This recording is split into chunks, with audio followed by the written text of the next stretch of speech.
청와대가 소득세와 법인세 인상 방안에 대해 당정과 협의할 예정이라고 밝혔습니다. 그동안 증세 없이 재원을 마련하겠다는 입장에서 후퇴해 사실상 증세를 검토하겠다는 것이라서 파장이 예상됩니다. 청와대가 국정상황실에서 추가로 발견한 박근혜 정부 청와대 문건 504건에 대한 분석 결과를 공개했는데 박근혜 정부 청와대가 보수 논객을 적극 육성하고 보수단체를 지원하는 방안을 주도한 정황이 드러났습니다. 한편 검찰의 국정원 문건 반납과 관련해서는 검찰이 국정원의 정치개입 의혹 정황을 파악하고도 문건 유출에만 집중한 사실이 JTBC 취재 결과 확인돼 문건의 심각성을 알고도 청와대에 반납했다는 의혹이 더 짙어지고 있습니다. 정부가 공공기관 비정규직의 상당수를 정규직으로 바꾸겠다는 내용의 공공기관 정규직 전환 가이드라인을 내놓았습니다. 최저임금 인상, 노동시간 단축과 함께 문재인 정부의 핵심 노동정책이 본격화하는 모습입니다. 국정원 적폐청산 TFTV 국정원 마치즈 사건 당시 숨진 임모 과장의 휴대전화를 확보해서 해당 사건에 대한 본격적인 재조사에 들어간 것으로 확인됐습니다. 임모 과장의 휴대전화 기록을 토대로 감청 프로그램 도입 경위와 민간인 사찰 여부 등을 들여다볼 계획으로 알려졌습니다. JTBC 취재진이 여름 휴가철 항공기 안전 실태를 점검해봤습니다. 대한항공 A380 항공기의 경우 기상 레이더가 석 달 동안 17차례 고장나는가 하면 아시아나 항공기 역시 정비 불량 문제가 심각한 것으로 나타났습니다. 오늘 서울의 공식 최고 기온이 34.9도를 기록했지만 도심 안쪽 온도는 38도, 지표면은 40도가 넘을 정도로 뜨거운 하루였습니다. 낮의 열기가 밤에도 식지 않아 전국 곳곳에서 오늘도 열대야 현상이 나타나겠습니다. 최근 내린 폭우로 침수 피해를 본 경기도 평택시의 한 마을입니다. 주민들은 미군 기지에서 오래 세운 이 콘크리트 벽에 빗물이 막히고 쌓이면서 물난리로 이어졌다고 주장하는데요.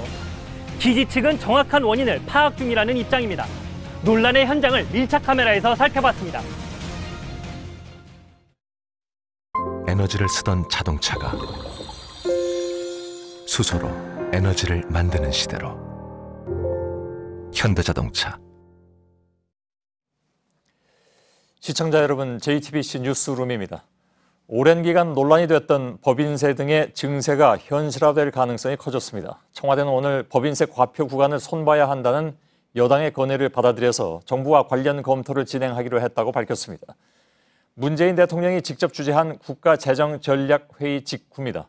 오늘 발표는 사실상 증세를 검토하겠다는 뜻인데 이런 입장은 증세 없이 실질세율을 높여서 국정과제 이행을 위한 재원을 마련하겠다던 기존의 입장에서 하루 만에 방향을 전환한 겁니다. 먼저 조익신 기자의 보도를 보시고 관련 내용을 짚어보겠습니다. 문재인 정부의 100대 국정과제를 실천하기 위한 재정 전략을 논의하기 위해 당정청이 머리를 맞댔습니다. 이 자리에서 추미애 민주당 대표는 증세 필요성을 주장했습니다. 법인세와 소득세를 손대지 않고서는 재원 마련이 쉽지 않다는 겁니다. 추 대표는 우선 과표 2천억 원이 넘는 초대 기업의 법인세율을 기존 22%에서 25%로 늘리자고 제안했습니다.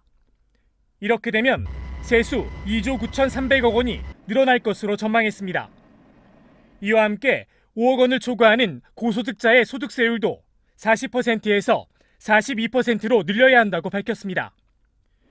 윤영찬 청와대 국민소통수석은 추 대표의 입장 제시에 일부 국무위원들도 공감을 표시했다며 당이 세제 개편 방안을 건의음에 따라 관련 내용을 협의할 예정이라고 말했습니다. 청와대 관계자는 이와 관련해 정부 차원에서 증세에 대한 적극적인 검토에 착수한 것이라고 말했습니다. 앞서 청와대는 어제 100대 국정과제를 발표하면서 증세 없이도 재원을 마련할 수 있다고 밝혔습니다. JTBC 조익신입니다. 자, 그럼 청와대 취재기자와 함께 오늘 증세 검토 발언이 나온 과정 또 배경을 좀 짚어봐야 될 것 같습니다. 정재윤 기자가 나와 있습니다. 자, 어제까지만 해도 문재인 정부는 100대 국정과제를 공개하면서 이 과제를 위한 재정 계획에서 증세는 포함시키지 않았던 것으로 압니다. 네, 지금 맞습니다. 하루 만에 지금 상황이 바뀐 거죠. 그렇습니다. 이 원래는 최대한 세입 세출을 다시 조정해서 증세는 최대한 피배해보겠다 이런 입장이었습니다. 예. 경기가 좋아지게 되면 개인 소득이 자연스럽게 늘게 되고 그러면 자연스럽게 조세 수입도 늘게 되는데 이런 자연적인 세수 증가 등을 활용을 하고 또 세금을 적재적소에 사용하면 충분히 국정과제를 위한 재원을 마련할 수 있다 이런 입장이었습니다. 예. 그래서 어저께 당장 나왔던 얘기 중에 하나는 뭐 박근혜 정부에서 하려고 했는데 실패했던 것이 아니냐 뭐 이런 네. 얘기까지 나오긴 했습니다. 맞습니다. 그러나 아무튼 어제까지를 보면 나름대로 그 의지가 좀 확고하게 전해진 것 같긴 한데 오늘 이제 기류가 좀 바뀐 것으로 봐야 되겠죠. 표면적으로는 오늘 회의에서 이제 증세 관련 논의들이 굉장히 이제 분출했기 때문이다 이렇게 봐야 됩니까? 그렇습니다. 일단 오늘 회의에서 추미애 대표가 가장 앞장서서 이 증세를 건의했다고 알려졌습니다. 예. 일단 추 대표는 법인세와 소득세를 손대지 않으면 세입 목표를 달성하기가 어렵다면서 과세 구간 신설을 주장을 한 건데요. 예. 어제 분위기 때문에 이런 건의는 이 당의 단순한 의견이로만 보였지만 의외로 이 회의 이후에 윤영찬 청와대 국민소통수석이 직접 서면 브리핑을 냈습니다. 예. 여기서 당이 세제 개편 방안을 건의를 해온 만큼 여기에 따라서 내용을 협의할 예정이다. 이렇게 예. 공식적으로 증세 검토를 발표한 겁니다. 그런가요? 네. 지금 그 국정과제 실현을 위해서 과연 증세 없이 되겠느냐 하는 우려는 물론 나오긴 했습니다만 네. 현 정부가 출범하면서부터 정부 내부에서도 이런 얘기는 있었던 것으로 알긴 합니다. 근데 그렇습니다. 그래서 그 이제 그 잠복해 있던 것이 나온 것인지 아니면 아무리 생각을 해봐도 이거는 전략을 바꿔야 된다고 생각하는 것인지 그건 좀 봐야 되겠네요. 그렇습니다. 이런 우려는 계속해서 좀 지적이 됐던 부분이긴 한데요. 예. 당장 오늘 오전에도 이런 지적이 있었습니다. 이 현역 여당 의원이기도 한 김부겸 행정자치부 장관이 경제장관 회의에서 이 같은 우려를 강하게 표시했는데 한번 들어보시겠습니다. 예. 어제도 주장하는 그런 복지나 이런 부담을 하려면 국민들께서 그것도 지금 형편이 되는 척에서 조금씩 더 부담을 해줄 수밖에 없다는 이야기를 이젠 좀 정직하게 해야 될 것 같습니다. 예. 그래서 여기서 경제부총리하고 이견이 있었다는 것으로 네. 저희는 오후까지도 얘기를 들었는데 그렇습니다. 아무튼 당 측에서 이렇게 주도하고 이걸 받아들인 모양새긴 하지만 그래도 이제 청와대로서는 급작스럽게 증세로 돌아선 것이 아니냐, 대선 때 태도하고 다르지 않느냐 이런 지적을 받을 수도 있는 그런 상황이란 말이죠. 그 청와대 쪽에서는 어떻게 반응을 하고 있습니까? 구체적으로? 네, 청와대 관계자가 조금 전에 통화를 해봤는데요. 예. 일단 여당에서 공식적으로 건의를 해온 만큼 청와대에서도 이 정부의 차원에서 당연히 검토를 해보는 게 맞다는 정도의 이 원론적인 입장을 밝혔습니다. 예. 다만 청와대 내부에서는 지금까지는 정책 목표를 설정하는 데 주로 집중을 했고 이제부터는 그 목표를 실현하기 위해서 재정 운영에 대해서 본격적으로 좀 고민을 할 시기가 온 거 아니냐 이런 얘기를 했습니다. 예. 그리고 그 취지에서 오늘 국가재정전략회의도 문재인 대통령이 직접 주재한 것이라고도 설명했습니다. 예. 특히 그래서 지금 언론이 아까도 뭐 잠깐 얘기가 나왔습니다만은 눈여겨들은 보고 있는 대목이 국민소통수석이 공식적으로 그 얘기를 했단 말이죠. 네. 증세에 대해서 얘기할 수 있다. 그게 이제 입장 변화로 지금 당연히 받아들여지는 그런 상황이죠. 맞습니다. 내년에 지방선거가 예정돼 있어서 사실 선거 앞두고 증세 얘기하는 건 좀 굉장히 여러 가지로 부담스러운 측면이 있을 텐데 그래서 이 논의가 그때까지 뭐 확대되거나 아주 구체적으로 현실화될 것으로 보기 어려울까요? 어떨까요? 일단 기조가 완전히 바뀌었다고 지금 단정하기에는 좀 이르다는 판단입니다. 예. 이 앞서 언급을 했듯이 여당의 주문을 받았으니까 당정청이 협의를 하는 것은 당연하다 이런 입장인 건데요. 일단 협의 결과를 좀 보고 협의 결과에 따라서 초고소득자나 초대기업 등을 대상으로 일단 그 대상을 좀 최소화해서 예. 증세 논의를 시작할 수는 있을 걸로 보입니다. 예. 다만 문재인 정부의 기조가 최대한 세입세출 구조조정을 통해서 재원을 마련해보자 이런 기조기 때문에 예. 그 외의 증세에 대해서는 여전히 이 내년 지방선거 전에 논의가 이루어질 가능성은 좀 낮을 걸로 보입니다. 예. 그럼에도 아무튼 지금 나온 대로 초고소득자와 초대기업을 대상으로만 한다면 청와대나 정부 입장에서도 좀 덜 부담스러운 논의가 아닌가라는 네. 생각도 들긴 드는군요. 정재윤 기자였습니다. 청와대가 어제까지 박근혜 정부 문건이 더 남아있는지 사무실 전수조사를 끝냈습니다. 이걸 다 발표할 수는 없었을 테고요. 그래서 오늘 일부 내용을 공개를 했는데 박근혜 정부 청와대 시절에 정책조정수석실로 쓰던 공간에서 발견된 문건 가운데 500여 건에 해당됩니다. 2014년 3월부터 작년 10월, 즉 국정농단 사태가 본격적으로 불거지기 직전까지 작성된 문서들입니다. 주목할 것은 박근혜 정부가 자신들에게 우호적인 보수 논객을 육성하고 보수단체 지원을 늘리라고 지시한 정황이 문건으로 확인됐다는 점입니다. 이희정 기자입니다. 청와대가 발견한 이전 정부 문건엔 보수 세력 육성 방안이 담겼습니다. 보수 논객, 육성 프로그램 활성화 등 홍보 역량 강화, 보수 단체 재정 확충 지원 대책, 상대적으로 취약한 청년과 해외 보수 세력 육성 방안이 담겨 있고, 이 같은 지시는 2015년 4월부터 6월까지 국정환경 진단 및 운영기조라는 문건으로 작성됐습니다. 박근혜 정부는 또 2015년 7월 당시 이병기 비서실장 주재 수석비서관 회의에서 신생 청년 보수 단체들에 대한 관련 기금 지원을 적극 검토하라는 지시도 한 걸로 밝혀졌습니다. 박근혜 정부 청와대가 특정 이념 확산 방안을 직접 주도한 걸로 보인다고 박수현 대변인이 전했습니다. 2016년 4월 총선을 앞두고 정부의 우호적인 세력을 확보하기 위해 정권 차원에서 움직인 걸로 풀이됩니다. 청와대는 이번에 발견된 문건의 사본을 특검에 제출하기로 했습니다. JTBC 이희정입니다. 예, 물론 또 다른 내용들도 있는데 이거는 청와대 취재기자를 연결해서 좀 들어야 될 것 같습니다. 오늘 발표된 문건에 청와대가 삼성그룹 지배구조 개편과 관련해서 논의한 흔적이 또 들어있었고요. 또 인터넷 여론을 유리하게 이끌어가기 위해서 포털 사이트를 압박한 것으로 보이는 정황도 함께 있었습니다. 박현주 기자가 지금 연결되어 있습니다. 삼성의 합병과 관련해서 새롭게 공개된 박근혜 정부 청와대 문건 내용 어떤 게 있습니까? 네, 청와대는 삼성물산 합병안에 대한 국민연금 의결권 행사에 대해 정부가 개입할 것인지, 또 개입한다면 의결권 방향을 어떻게 설정할 것인지에 대해서 논의한 문건도 포함이 돼 있었다고 밝혔습니다.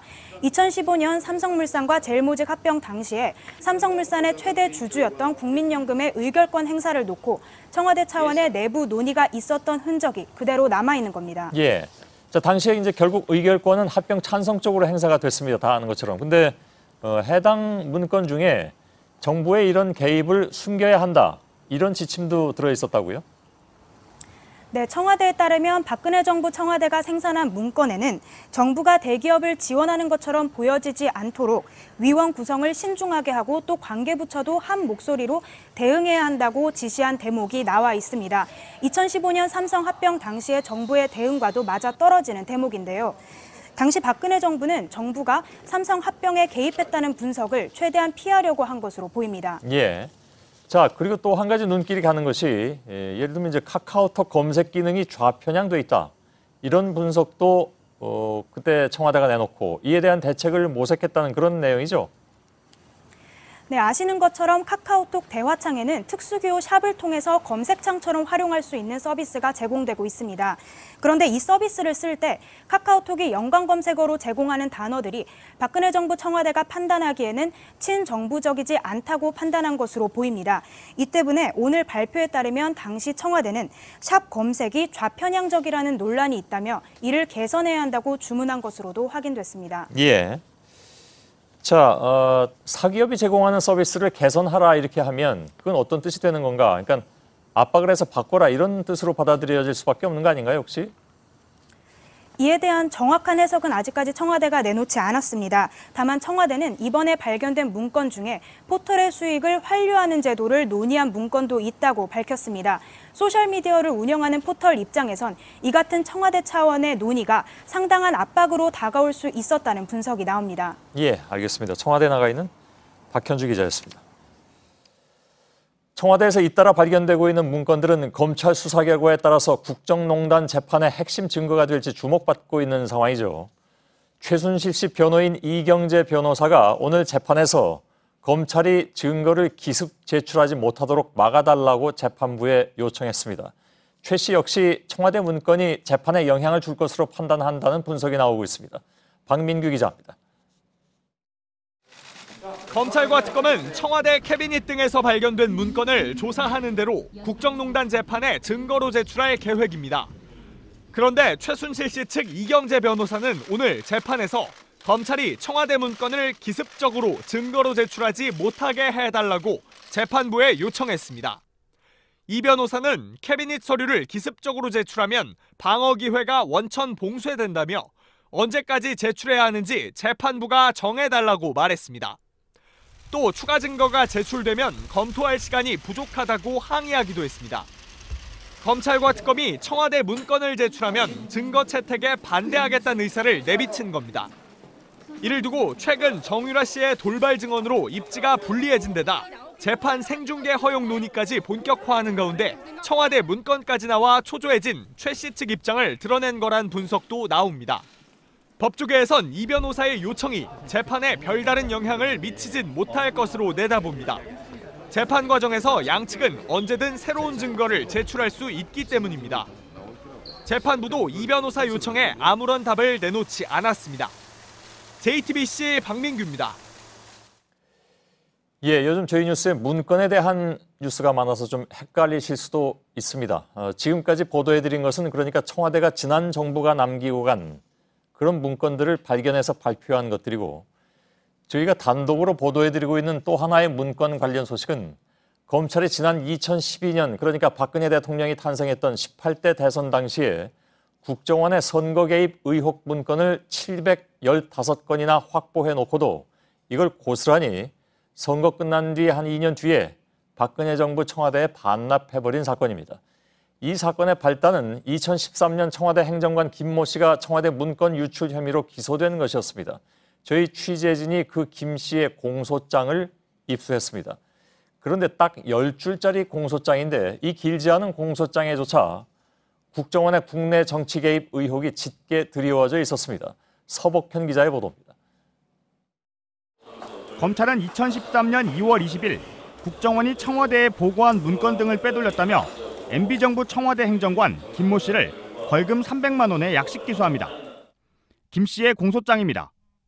김 씨가 갖고 있던 국정원 문건의 작성 시기는 2011년 12.6 재보선 2달 전부터이고 문건 중엔 서울시민 민심을 얻기 위한 제안이나 야당의 동향을 담은 보고서가 포함돼 있었다고 돼 있습니다. 국정원의 국내 정치 개입이 의심되는 정황입니다. 또 이렇게 공소장을 쓴 게 검찰인 만큼 검찰도 국정원 관련 의혹을 알고 있었다는 뜻도 됩니다. 공소장 내용만 보면 선거 개입 정황을 충분히 유추할 수 있습니다. 그 715건의 내용 중에 그런 것을 뒷받침할 수 있는 내용들이 충분히 있을 것이라는 걸 유추할 수 있는데, 하지만 검찰은 국정원 의혹을 수사하지 않았고 1년 뒤인 2014년 5월 김 씨로부터 압수한 이들 문건을 고스란히 박근혜 정부 청와대에 반납하기에 이릅니다. 바로 이 때문에 검찰이 국정원의 정치 개입을 고의로 은폐해 준 게 아니냐는 비판이 제기되는 겁니다. 참여연대 등 시민단체들은 당시 검찰 지휘라인 조사 등 진상규명을 촉구하고 나섰습니다. JTBC 서복현입니다. 예, 그런데 검찰은 김 씨로부터 압수한 국정원 등의 문건을 두 차례 나눠서 청와대에 반납한 것으로 확인이 됐죠. 2014년 한 차례 반납한 데 이어서 2015년에 한 번 더 반납을 해서 715건 모두를 원본까지 완납을 한 것입니다. 그런데 이렇게 2차 반납이 이루어진 시기가 하필 대선 댓글 사건으로 2심까지 유죄를 받았던 원세훈 전 국정원장의 재판이 대법원에서 흔들린 후였습니다. 이게 무슨 의미인지 류정화 기자가 전해드리겠습니다. 검찰은 최근 자체 조사를 통해 국정원 등의 문건 715건이 두 차례에 걸쳐 청와대에 반납된 걸 확인했습니다. 702건을 2014년 5월에 먼저 건네고 나머지 13건을 갖고 있다가 2015년 12월에 마저 돌려주었다는 겁니다. 이 중 2015년 12월은 원세훈 전 국정원장의 파기환송심이 진행 중일 때였습니다. 2심에서까지 유죄가 떨어졌지만 대법원이 일부 증거들의 효력 문제를 지적해 사건을 다시 고등법원으로 되돌린 뒤였습니다. 따라서 원 전 원장을 기소한 댓글 수사팀으로선 증거 보강이 절실한 상황이었는데 검찰의 또 다른 쪽에선 국정원의 정치 개입 정황을 보여주는 문건 13건을 청와대에 돌려주고 있었던 겁니다. 실제로 이들 문건 중에는 최근 공개돼 논란이 된 국정원의 소셜미디어 장악 보고서도 있는 걸로 알려졌습니다. 하지만 반납은 조용히 이뤄졌고 댓글 수사팀은 이런 문건의 존재조차 알지 못한 채 재판에 임해야 했습니다. JTBC 류정화입니다. 국민의 안전을 책임지는 관련 부처들의 위상과 역할이 세월호 참사 이전으로 모두 원상복귀하게 됐습니다. 문재인 정부 정부 조직법 개정안이 국회를 통과했는데 국민안전처는 사라지고 해양경찰청과 소방청이 다시 살아납니다. 새 정부는 지난 정부의 안전대책이 모두 효과가 없었다고 본 셈입니다. 김혜미 기자입니다. 문재인 정부의 정부 조직법 개정안이 정부 출범 이후 70여일 만에 국회를 통과했습니다. 찬성 182인, 반대 5인, 기권 34인으로서 정부 조직법 일부 개정 법률안 대안은 가결되었음을 선포합니다. 개정안에 따라 세월호 참사 직후 박근혜 정부가 신설한 국민안전처는 2년 8개월 만에 폐지됩니다. 고심 끝에 해경을 해체하기로 결론을 내렸습니다. 국가안전처를 만들어 모든 유형의 재난에 현장 중심으로 대응할 수 있는 체제를 만들겠습니다.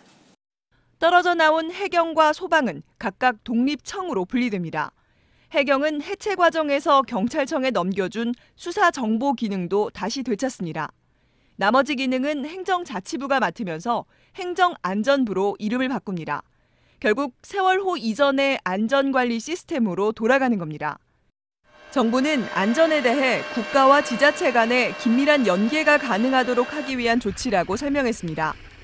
이 밖에 중소벤처기업부가 신설되며 미래창조과학부는 과학기술정보통신부로 이름을 바꿉니다.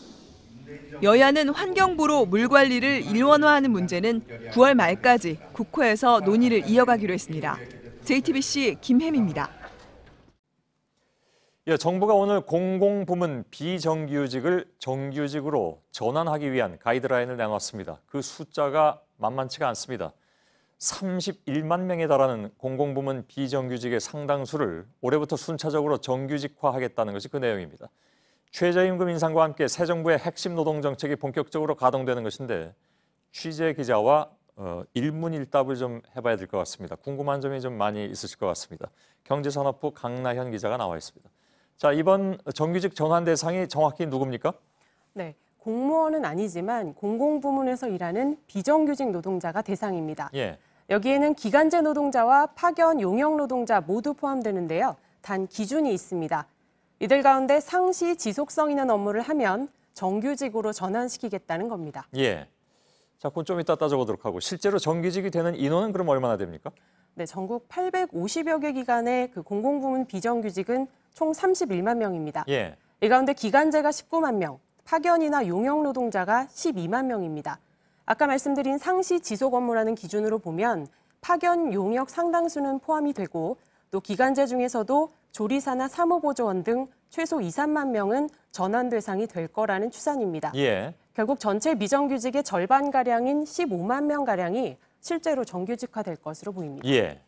다만 시점에는 차이가 있는데요. 기간제의 경우는 정부가 올해 말까지 전환을 완료하겠다고 했고 예. 파견 용역 노동자의 경우는 업체와의 계약이 끝나는 대로 전환시킨다는 방침입니다. 예, 절차가 필요한 거니까요. 근데 좀 아까 궁금했던 점, 그러니까 상시 지속성 있는 업무라는 기준이 얼핏 듣기엔 좀 애매할 수도 있어서 어떻게 정리가 됩니까? 원래 기준이 있습니다. 1년에 10에서 11개월 이상 연속으로 일을 하고 또 과거 2년, 앞으로 2년 이상 그 일을 계속할 거다. 이렇게 예상되면 상시 지속성 있는 업무다. 이렇게 봤는데요. 예. 이번에 정부가 이 기준을 좀 더 완화했습니다. 연중 9개월 이상 일을 하고 과거는 묻지 않고 향후 2년 이상 그 일을 할 거면 상시 지속 업무로 보겠다는 겁니다. 예. 그럼 이 조건만 충족하면 정규직이 되는 걸까요? 몇 가지 예외가 있습니다. 예. 60세 이상 고령자나 또 한정된 기간 동안 특기를 발휘하는 운동선수, 또 휴직자를 대체하는 인력 등 12가지 정도의 예외 사유를 들고 있는데요. 이번에 기간제 교사나 강사도 정부가 추후 논의를 하겠다고는 했지만 이번 전환 대상에서는 일단 제외됐습니다. 논란이 있죠. 그건 좀 이따 얘기하고요. 네. 예. 다만 청소나 경비 등 고령자가 대부분인 업종은 별도 정년을 설정해서 60세 이상이어도 정규직 전환이 가능하다고 설명합니다. 예. 아까 말씀드린 대로 일부 직종의 경우 올해부터 바로 이제 시작이 된다면 문제는 역시 이제 재원인데 그 방안도 같이 나왔습니까? 정부가 정확한 실태를 파악한 다음에 내년 예산에 반영하겠다고 얘기했지만 사실 오늘 구체적인 재원 규모 또 재원을 어떻게 조달할 건지에 대해서는 언급을 하지 않았습니다. 예. 이번 전환의 핵심이 정부가 고용 안정이 1차 목표다 이렇게 얘기를 했고요. 임금 등 처우 개선은 단계적으로 추진하겠다고 밝혔는데요. 이렇게 되면 정규직화가 돼서 고용 안정이 됐더라도 여력이 되는 기관에서는 처우 개선 속도가 빠를 수 있지만 예. 그렇지 않은 기관은 상당히 더뎌질 수도 있다는 의미입니다. 정부에서는 우선 용역 관리 등에 썼던 비용을 아껴서 처우 개선에 활용할 수 있도록 하겠다는 입장입니다. 예. 여기에 오늘 또 정부가 기존 정규직들의 연대가 필요하다는 입장도 밝혔는데 임금 인상 자제 등을 통해 기존 정규직의 양보 등을 통해서 재원을 마련하겠다는 보관도 갖고 있는 것으로 보입니다. 예, 알겠습니다. 자, 강나현 기자였습니다. 근데 사실 이제 공공부문 중에 비정규직 노동자가 가장 많은 곳이 학교죠. 여기가 좀 그 정규직화로 바로 되기 어렵다고 아까 말씀드렸는데 기간제 교사와 전문 강사가 전환 대상에서 빠지고 무기계약직도 사실상 정규직으로 분류가 되면서 실제 전환자는 거의 없을 전망입니다. 다만 무기계약직 임금 수준을 정규직의 70%로 보장하는 방안이 검토되고 있다고 합니다. 조택수 기자입니다. 학교 내 비정규직은 크게 급식조리원 등이 포함된 회계 직원과 기간제 교사나 영어회화 전담 교사 등 비정규 교원으로 나뉩니다. 모두 38만 명으로 공공부문 비정규직의 41%를 차지합니다. 하지만 오늘 발표에 따라 회계직군 14만여 명은 모두 전환 대상에서 빠집니다. 다만 회계직을 교육 공무직으로 분류하고 임금을 경력이 비슷한 정규직의 70% 수준까지 보장하는 방안이 함께 추진되고 있습니다. 현재 무기계약직은 오래 근무할수록 정규직과의 임금 격차가 벌어져 20년 이상 근무하면 정규직의 45% 수준으로 떨어집니다. 국정기획위는 현재 월 2만 원인 근속수당과 상여금 등을 현실화하면 70% 보장이 가능할 것으로 보고 있습니다. 이와 함께 다른 법령에서 임용기간이 정해졌다는 이유로 정규직 전환 대상에서 빠진 기간제 교사와 영어회화 전문 강사 등의 반발이 커지고 있습니다. 이 때문에 정규직 전환이 아니더라도 최소한의 고용 보장을 해줄 수 있는 대책 마련이 필요하다는 분석이 나옵니다. JTBC 조택수입니다. 엄청난 폭우 피해에도 불구하고 외유성 유럽 연수를 떠나서 비난을 받아온 충북도 의원 가운데 2명이 오늘 먼저 귀국했습니다.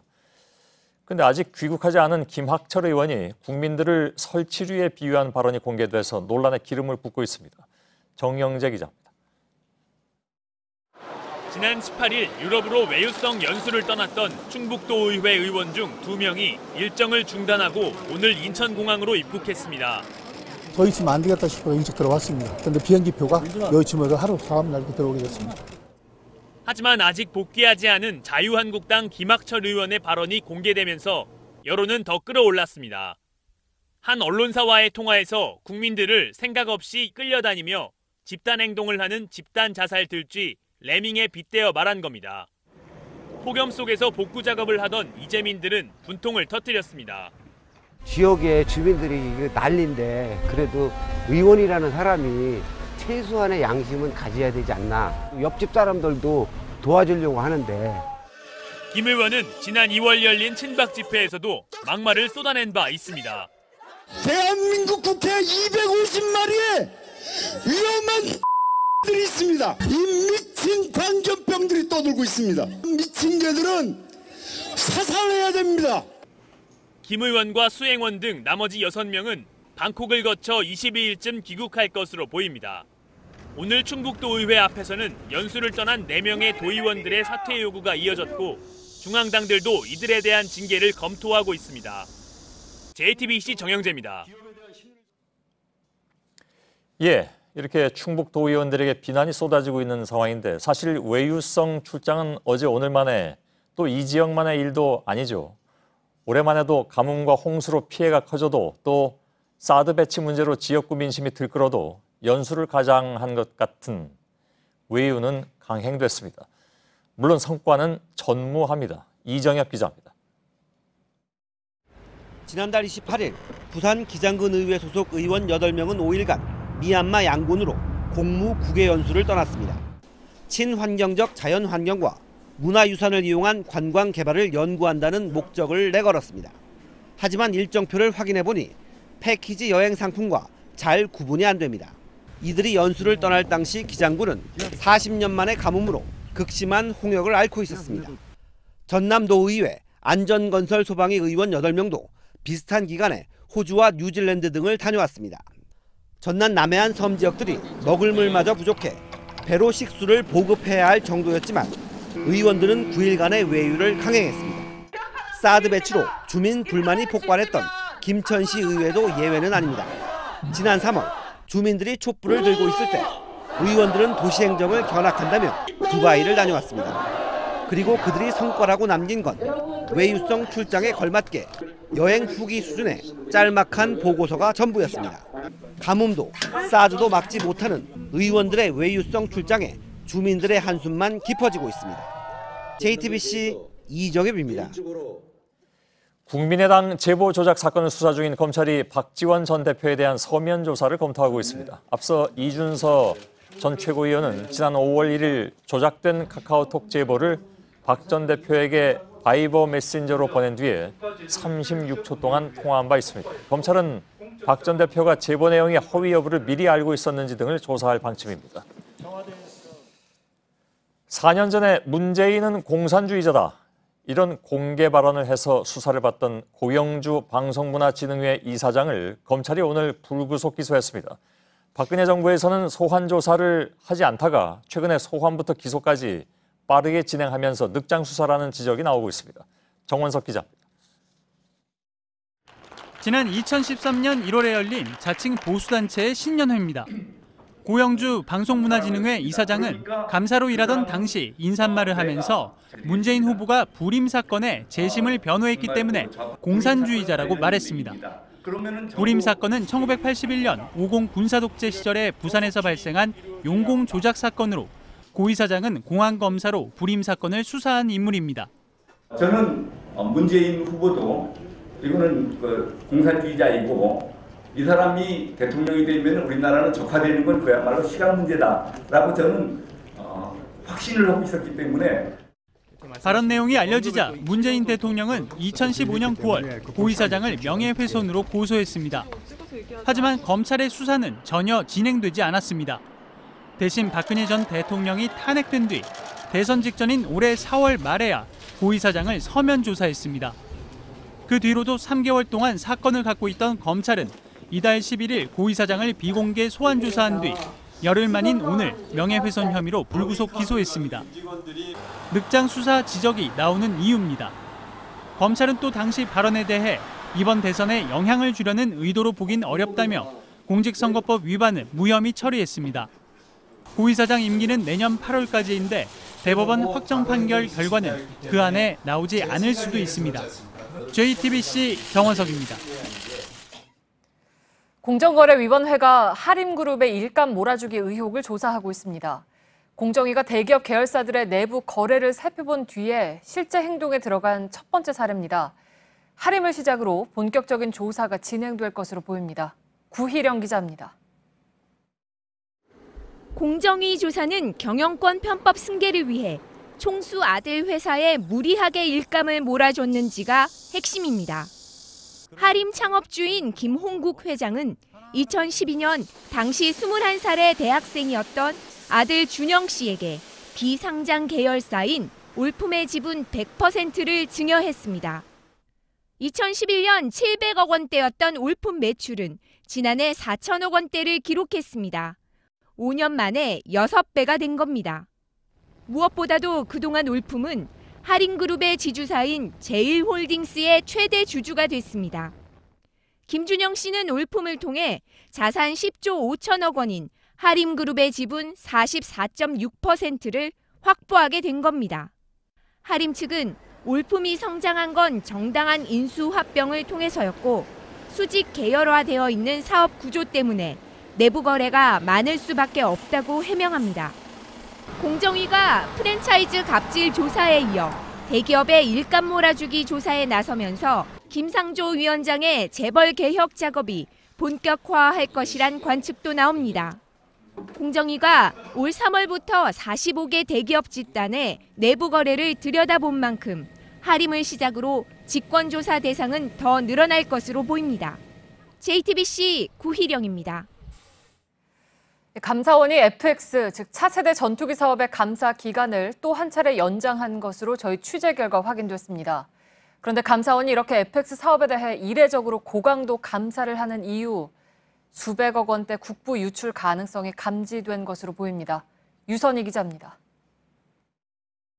감사원의 FX 사업 감사는 지난 4월에 시작됐습니다. 그런데 감사원은 이 감사를 이례적으로 3차례나 연장했고 당초 20일 예정이었던 감사는 100일을 넘기게 됐습니다. 초장기 감사의 초점은 한국형 전투기 레이더 개발과 관련해 외국에 지불할 돈 수백억 원에 맞춰져 있습니다. 이미 한 차례 부실 계약으로 미국에서 핵심 기술을 넘겨받지 못했다는 비판이 나왔고 뒤늦게 자체 개발을 하겠다고 나선 건데 그 이후로도 기술 제휴란 명목으로 제3국에 돈을 퍼주게 된 건 아닌지 밝혀내겠다는 겁니다. 국방과학연구소는 이미 한국형 전투기 레이더의 초기형 시제품을 만들면서 이스라엘 업체와 400억 원대 기술협력 계약을 맺었습니다. 여기에 지대지나 공대지 등 다른 레이더 기술 개발과 관련해서도 외국 업체들과 기술 지원 계약이 잇따를 전망입니다. 이 때문에 군 내부에선 레이더 개발을 위해 확보해놓은 예산 3,600억 원 중 3분의 1 정도가 실은 외국으로 흘러들어갈 것이란 우려가 나옵니다.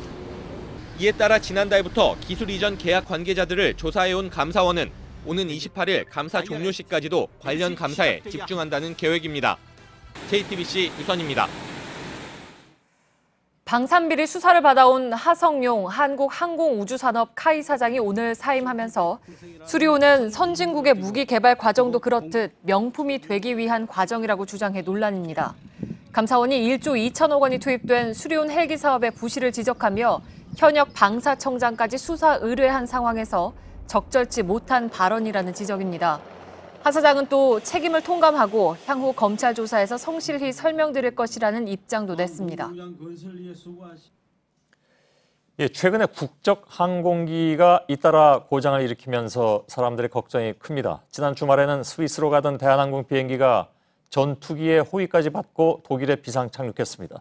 갑자기 통신 장비가 고장나서 교신이 끊어졌기 때문입니다. 아시아나도 크게 다를 바가 없습니다. 불과 보름 사이에 2차례나 비행 도중 행선지를 갑자기 바꿔서 착륙해야 하는 고장 사고가 있었습니다. JTBC가 지난해 정비불량 사고를 취재해 보니까 휴가철인 7월에는 평소의 2배가 넘었습니다. 심지어 최신 첨단 기종에서도 문제가 나타났습니다. 여름 휴가철 항공 승객이 폭증하는 상황에서 더욱 불안해진 항공기 안전 실태를 지금부터 집중 보도해드리겠습니다. 먼저 전다빈 기자의 보도입니다. 대한항공이 운영 중인 최신 항공기 A380입니다. 하늘이 호텔이라는 별명이 있을 만큼 첨단 시설과 큰 규모를 갖추고 있습니다. 현재 대한항공에서는 이 비행기 10대를 운영 중입니다. 그런데 지난해 국토부 점검 당시 중대한 결함이 발견됐습니다. 2011년에 들여온 초창기 모델 세대에서 집중적으로 기상 레이더 오류가 발생한 겁니다. 3달 동안 17차례나 고장이 났습니다. 기상 레이더는 항공기가 운항할 때 난기류나 비구름 등을 피해갈 수 있도록 역할을 하는 핵심 안전장치입니다. 전체적으로 발생한 것도 아니고 특정 세대에서 이렇게 됐다는 거는 정상은 아닌 거고요. 전문가들 역시 기상 레이더 고장은 안전 운항에 큰 지장을 준다고 입을 모읍니다. 항공기에 장착되어 있는 기상 레이더는 주간 또는 야간에 나쁜 기상을 피해가는 데 아주 필수적인 장비입니다. 조종사들에겐 상당히 부담으로 작용되고 안전 운항에 지장을 초래할 수가 있습니다. 대한항공은 해당 항공기에 대한 기상 레이더 고장은 일종의 소프트웨어 오류라고 해명했습니다. 아직 해결하지는 못한 상태로 올해 연말까지 항공기 제작사인 에어버스와 함께 오류를 수정할 계획이라고 말했습니다. JTBC 전다빈입니다. 이런 항공기 안전 문제는 대한항공뿐만이 아니라 다른 국적 항공사인 아시아나 항공에서도 발견됐습니다. 특히 최근 2년간의 정비 불량으로 항공기가 3시간 이상 지연되거나 결항된 사례를 보니까 절반 이상이 아시아나 항공인 것으로 나타났습니다. 박영우 기자입니다. 국토교통부가 지난해 7월 아시아나항공을 대상으로 진행한 타겟팅 점검 문건입니다. 아시아나항공과 아시아나항공의 정비 지원을 받는 에어부산에서 고장 발생이 가장 많다고 나와 있습니다. 최근 2년간 발생한 정비 불량으로 3시간 이상 지연되거나 결항된 건수 243건 중 139건이 아시아나항공에서 정비한 비행기들입니다. 전체 절반이 넘는 59%에 해당하는 수치입니다. 구체적으로 연료와 오일이 누유되는 현상이 고질적으로 반복된다고 지적하고 있습니다. 또 근본적인 원인 분석 없이 단순 부품 교체 수준의 정비를 하고 있다고 말합니다. 고장을 비롯한 크고 작은 안전사고가 되풀이될 수밖에 없는 이유이기도 합니다. 국내뿐 아니라 해외 위탁 정비에 대해서도 지적이 나왔습니다. 대만과 중국에서 위탁 정비를 받은 뒤 많은 결함이 발생했다는 겁니다. 현재 아시아나항공의 자체 정비율은 50%에 불과합니다. 이 때문에 나머지 절반은 해외 업체의 정비를 맡기고 있습니다. 아시아나항공은 당시 국토부의 정비 분야 개선 권고 조치를 받고 시정 운영 중이라고 밝혔습니다. 국토부 역시 여름철 성수기 특별 안전대책을 세워 항공사들의 정비 실태와 안전운항 점검을 집중적으로 진행한다는 방침입니다. JTBC 박여우입니다. 예, 지금 뭐 본격적인 여름 휴가철이기 때문에 저희 보도를 보시고 혹시 이제 불안해하고 계신 분들이 많이 계실 것 같습니다. 물론 이제 과도한 불안감은 가질 필요가 없겠지만 그럼에도 항공기 사고의 특성상 안전 그리고 사전 점검은 뭐 반드시 필요하다 이런 판단에서 저희들이 오늘 이 문제를 집중 보도를 해드렸습니다. 먼저 여름철 항공기 고장과 회항 같은 돌발 상황이 유독 많이 생기는 이유 또 그 대책은 무엇인지 경제산업부 박영우 기자와 한 걸음 더 들어가겠습니다. 박영우 기자, 먼저 여름에 이런 항공기 지연이나 결항이 많은 이유, 그 뭐 편수가 늘어나기 때문이라고 생각하는 게 가장 상식적이겠죠. 네, 그렇습니다. 이 먼저 여름 휴가철 이른바 이 성수기로 불리는 6월과 7월, 8월이 되면은 이 모든 항공사의 비행 편수가 상당히 많아집니다. 이 평소보다는 많게는 이 20%가량 비행 편수가 늘어나는 겁니다. 이렇다 보니까 좀 한정된 비행기와 또 정비 인력을 가지고 일을 하기 때문에 좀 일종의 과부하가 걸리는 겁니다. 자, 이제 다행히 큰 사고로 연결되지 않으면 그나마 다행인데 그래도 잦은 뭐랄까요, 작은 사고들 이런 것들도 보면 유형이 있을 것 같습니다. 주로 어느 부분에서 문제가 생깁니까? 네, 항공기 자체가 워낙 많은 부품으로 이루어져 있다 보니까요. 고장 원인도 상당히 다양합니다. 이 그중에서도 가장 많은 항공기 고장은 이 유압이나 전기 계통에서 발생을 하는데요. 이 유압 계통은 좀 쉽게 얘기를 해서 작은 힘으로 좀 큰 힘을 낼 수 있도록 도와주는 이런 장치입니다. 이 조종사가 항공기 날개를 움직이거나 할 때 작동하는 장치인데요. 유압계통 장비 안에는 이런 오일 등의 기름을 넣어서 사용을 하고 있습니다. 이렇다 보니까 좀 가끔씩 누유 현상이 발생을 하기도 하고요. 기름이 새는 거. 네, 그렇습니다. 또 하나는 이 전기계통의 문제인데요. 그 비행기 한 대에 들어가는 부품이 대략 한 200만 개 정도입니다. 그렇기 때문에 이걸 다 연결하고 있는 게 바로 전선이죠. 그렇다 보니까 좀 오래되거나 조금이라도 좀 피복이 벗겨진 전선이 발견될 경우에는 이 고장을 자주 일으키기도 합니다. 그러니까 지금 얘기한 것처럼 이런 것들이 새 비행기면 그래도 덜할 텐데 이게 노후가 됐을 경우에 고장이 더 많이 나타날 거 아니에요? 근데 우리나라 국적선 항공사 중에 노후 비행기가 많다. 이런 얘기는 전부터 나왔는데 어느 정도나 됩니까?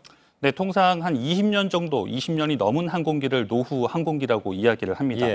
지난해 연말 기준으로 이 아시아나항공이 국내 항공사 중에서는 제일 많은 13대의 노후 항공기를 운영하고 있습니다. 대한항공도 이 화물기를 포함해서 8대가 노후 항공기입니다. 이걸 단순 대수로 비교할 수 없는 것이고 비행기 보유 대수가 차이가 나기 때문에 비율로 보면 그만큼 아시아나가 더 높다 이렇게 숫자보다도 더 높다 이렇게 생각할 수밖에 없겠네요. 네, 그렇습니다. 아시아나항공 같은 경우에는 한 80대 정도의 비행기를 보유하고 있고요. 대한항공은 한 160대 정도를 보유하고 있으니까요. 아시아나항공이 좀 비율로 따졌을 때는 더 높다고 볼 수 있습니다. 또 특히 항공사고가 유독 많았던 그 지난 2015년에 이 대한항공과 아시아나항공이 이 국토교통부에 20년이 넘은 노후 항공기는 좀 조기에 퇴출하겠다는 이런 자율협약도 맺었었습니다. 근데 이제 법적 구속력이 없는 말 그대로 이 자율협약이었기 때문에 좀 잘 지켜지지는 않고 있는 상황입니다. 그리고 이제 그 또 한 가지 중요한 것이 국토교통부의 항공안전감독관이 있죠. 네, 그렇습니다. 이 사람들이 각 항공사에 항공기들이 이렇게 관리 감독할 텐데 그 숫자가 뭐 굉장히 부족하다면서요? 네, 그렇습니다. 말씀하신 대로 이제 항공사 출신들의 그런 그 감독관들이 상당히 많았는데요. 이런 걸 좀 의식해서인지 2019년까지는 좀 50% 이하로 그 비중을 좀 줄인다고 국토부에서 발표하기도 했습니다. 어찌 보면 이제 제 식구 챙기기로 들어갈 수 있다는 그런 우려가 있었죠 그때. 예, 많게는 80%가 넘기도 했었으니까요. 그래서 이제 최근에는 좀 전문가, 항공사 출신이 아닌 다른 전문가들도 충원을 하고 있는 추세고요. 현재 국내는 21명의 이 항공안전감독관이 있는데요. 그러니까 한 사람이 담당해야 되는 비행기 수가 20대가 넘습니다. 국제 민간 항공기구에서는 이 우리나라에 권장하는 적정 항공 안전 감독관 수를 이 80명으로 80명으로 보고 있는데 이 4분의 1 수준으로 좀 턱없이 부족한 겁니다. 그 성수기에는 좀 항상 특별 안전 점검을 진행하고 있다고는 하지만 좀 역부족인 상황입니다. 또 이 밖에 이 전문가들은 이 항공사가 정비 등의 분야에서 좀 지적을 받았을 때 이 시정 조치 등의 가벼운 처분보다는 좀 벌금 등을 부과해서 이 항공사들이 사전 예방 노력에 보다 좀 적극적으로 나서도록 유도해야 한다고 조언하고 있습니다. 알겠습니다. 박영호 기자였습니다. 육군 일병이 선임병들의 가혹 행위와 구타에 시달리다가 병원에서 투신해 숨졌다는 폭로가 나왔습니다. 해당 부대는 3년 전에 GOP 총기 난사 사건과 올해 초에 일병 자살 사건이 잇따라 발생한 육군 22사단입니다. 이승필 기자입니다. 군인권센터는 육군 22사단에서 선임병들로부터 구타와 가혹 행위를 당해온 A1병이 어제 경기도 분당의 국군 수도병원에서 투신해 목숨을 끊었다고 폭로했습니다. 훈련 중 폭언과 욕설을 듣거나 멱살을 잡혔다는 게 센터의 주장입니다. A1병은 부소대장과 면담을 하면서 피해 사실을 보고한 것으로 알려졌습니다. 부대는 A1병을 대려병사로 지정하고 GOP 투입해서 뺐지만 가해자로 지목된 선임병들과의 분리 조치는 이루어지지 않았다고 합니다. 군인권센터는 유족들이 A1병의 유서와 수첩을 달라고 했지만 군이 수사자료라며 거부했고 사진도 찍지 못하게 했다며 은폐 축소 의혹도 제기했습니다. 센터 측은 22사단의 경우 2014년 GOP 총기 난사 사건과 2017년 일병 자살 사건이 일어난 곳이라며 군 당국이 과거 사건들로부터 아무런 반성도 교훈도 얻지 못했다고 주장했습니다. 군은 이번 사건에 대해 한 점의 의혹도 없도록 철저히 조사하겠다고 밝혔습니다. JTBC 이승필입니다. 지난 주말에 충북 지역에 내린 폭우의 여파가 잦아들지 않고 있습니다. 특히 괴산댐이 수위 조절에 실패해서 홍수 피해를 키웠다는 비판이 커지고 있습니다. 그런데 댐을 관리하는 괴산수력발전소장이 오늘 숨진 채 발견됐습니다. 박소연 기자입니다. 오늘 낮 12시 20분쯤 충북 괴산군 칠성면 괴산수력발전소 건물 옥상에서 59살 김모 소장이 숨진 채 발견됐습니다. 김 소장은 오늘 아침 수해 지역 복구 활동에 나갔다 오전 10시쯤 돌아왔습니다. 안 받고 이상하다 어디 가셨지 하고 올라간 거예요. 2층에 소장님만 계시니까 발견한 거죠. 현장에서 유서는 발견되지 않았지만 경찰은 비 피해와 관련해 심리적 부담을 느낀 김 씨가 극단적인 선택을 한 것으로 보고 있습니다. 지난 16일 폭우가 내렸을 당시 괴산댐 수위는 정상에서 불과 5cm 남길 정도로 차올랐습니다. 범람 위기에 처하자 당일 자정 무렵 27개를 모두 개방해 물을 방류했습니다. 그러나 괴산댐 측은 위기 대응 매뉴얼에 따른 것이라고 주장합니다. 굉장히 위급한 상황이에요. 위급한 상황이라서 전 직원들이 종사가서 댐 마루 위에 물을 바로 넘을 수 있는 위치에 올라가서 실시간으로 수위를 재면서 댐 운영을 했거든요. 지은 지 60년이 된 괴산댐은 범람뿐만 아니라 댐 붕괴 우려도 꾸준히 제기돼 왔습니다. JTBC 박소연입니다. 네, 오늘 서울은 올 들어 처음 폭염경보가 내려졌습니다. 이 밖에 전국 대부분 지역에 폭염경보와 주의보가 내려질 만큼 더위가 이어졌습니다. 서울의 경우 측정된 공식 기온은 35도였지만 저희 기자가 도심에서 잰 기온은 38도였고 도심 지표면의 온도는 45도까지 치솟았습니다. 조민중 기자입니다.